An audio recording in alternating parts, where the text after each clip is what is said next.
आगंतुकों का हार्दिक स्वागत है। भारत में आदिकाल की विलुप्त हो रही ऋषि परंपरा का पुनरुत्थान की गाथा वेदवाणी से प्रारंभ करने की चेष्टा की गई है।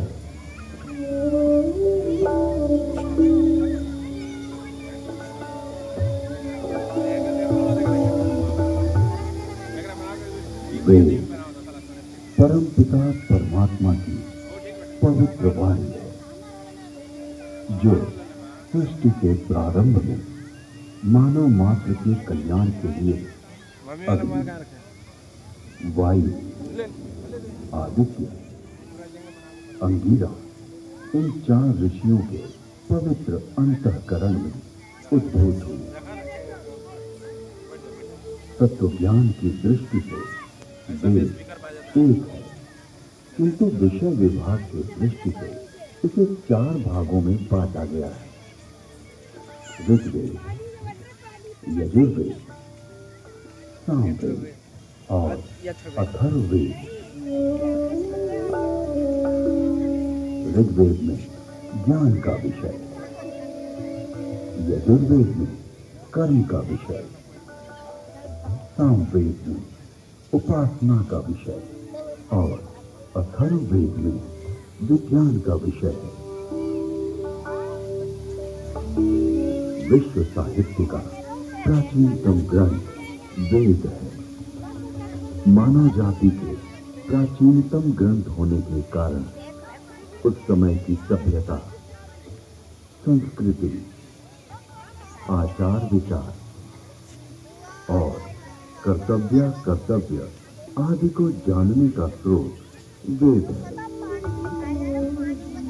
भारतीय दर्शन, साहित्य, ललित कला, संगीत, ज्योतिष, ज्ञान विज्ञान वेदों में है। वस्तुतः वेद संसार के समस्त पदार्थों का बोध कराते हैं। वेद के भाष्यकार आचार्य सायर कहते हैं, इष्ट की प्राप्ति एवं अनिष्ट के परिहार के अलौकिक उपाय को बतलाने वाले ग्रंथ वेद हैं। सबके द्वारा पूजनीय और यजनीय परमात्मा से ऋग्वेद, यजुर्वेद, सामवेद और अथर्ववेद प्रकट हुए हैं। ऋग्वेद की मंत्र दृष्टा ऋषि कहते हैं, तस्माद् ज्ञातस्य वरुता ऋचा सामानि जज्ञिरे छंदांसि जज्ञिरे तस्माद् यजुस्त अस्माद् जायत। ऋग्वेद, जिसके द्वारा विभिन्न देवताओं की स्तुति की जाती, उसे ऋग कहते हैं। ऋच्यते स्तूयते अन्य इति ऋग। इस प्रकार की ऋचाओं के संग्रह का नाम ऋग्वेद है। ऋग्वेद विश्व साहित्य का प्राचीनतम ग्रंथ है। ऋग्वेद में 10 मंडलों में 1028 सूक्त में 10,600 मंत्र हैं। यजुर्वेद, यजुर्वेद में कर्मकांड का प्राधान्य है, जिसकी समाप्ति अनियत अक्षरों वाली है अथवा जो गद्यमय है, उसे यजुष कहते हैं। अनियताक्षरावसानो यजुर। यजुर्वेद के 2 भाग हैं, शुक्ल यजुर्वेद एवं कृष्ण यजुर्वेद। शुक्ल यजुर्वेद में 40 अध्यायों में 1975 मंत्र हैं।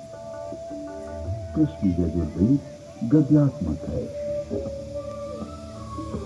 सामवेद, गीत ही साम है, गीतेषु समाख्या। संगीत का मूल उद्गम सामवेद है।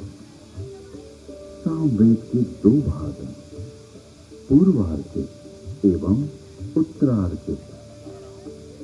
सामवेद में 1875 मंत्र हैं। अथर्ववेद, अभिचार मंत्रों का ज्ञान अथर्ववेद में है।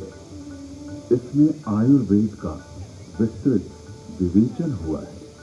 इसकी शौनक शाखा में 20 कांडों में 730 सूक्तों में 6000 मंत्र हैं।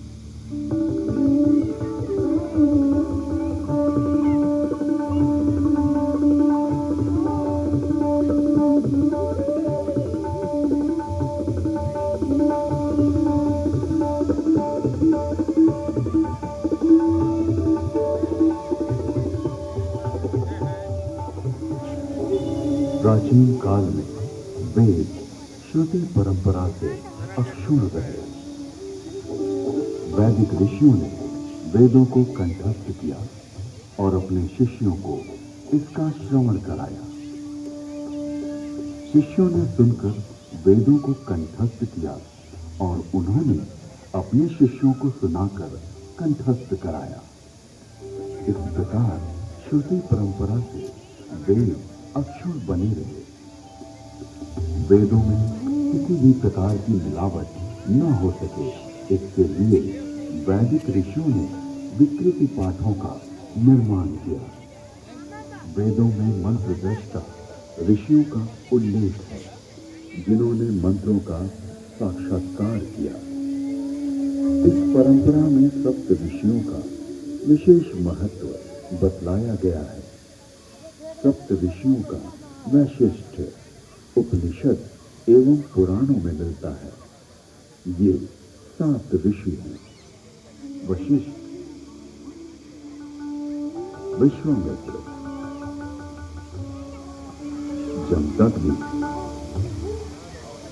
भारद्वाज,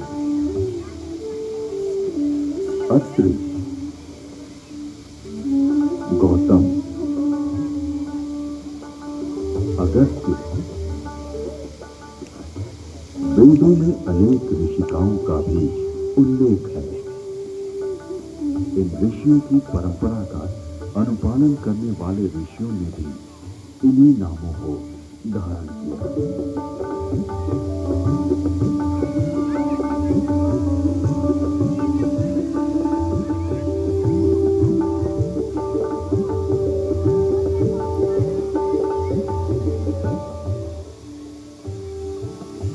आज विश्व में जिन आविष्कारों का श्रेय पाश्चात्य जगत द्वारा लिया गया है, उसे हमारे प्राचीन ऋषियों द्वारा तथ्य सहित हजारों वर्ष पूर्व प्रमाण सहित वेदों में उल्लिखित किया गया है। जैसे अगस्त्य संहिता में विद्युत उत्पादन के सूत्र मिलते हैं।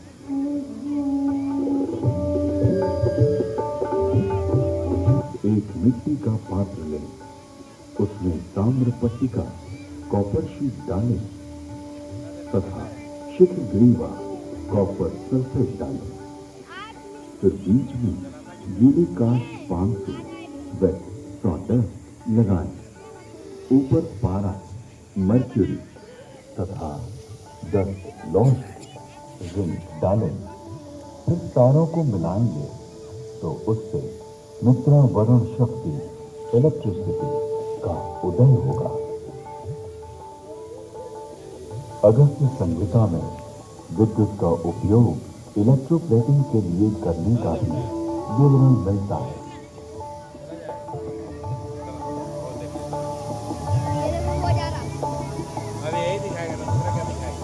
अतः अगस्त्य को